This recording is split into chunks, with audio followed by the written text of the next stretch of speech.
Today, we're going to talk about one of the most beautiful expressions in English, a dream come true. We use it when something we really want actually happens, or when we imagine something that would be amazing if it happened. And that's not the only way to talk about dreams and desires. We'll also explore other common expressions people use to share their hopes and wishes in English. Hoy vamos a hablar de las expresiones que usamos tanto para hablar de algo que ya ocurrió como para hablar de algo que sería maravilloso si pasara. Phrase, a dream come true.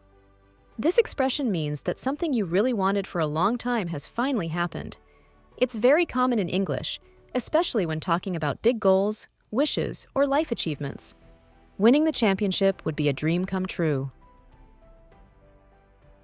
Being able to communicate in English fluently would be a dream come true. Traveling to Japan was a dream come true for me. For her, visiting Paris was a dream come true.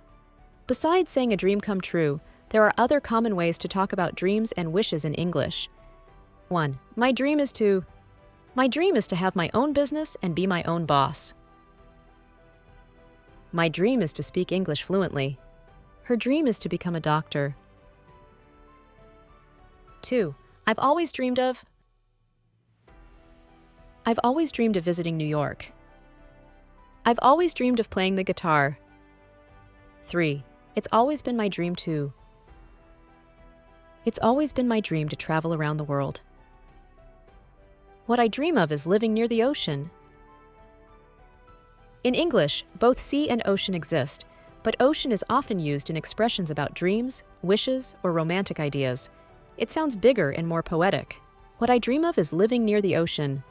Her dream is to cross the ocean one day.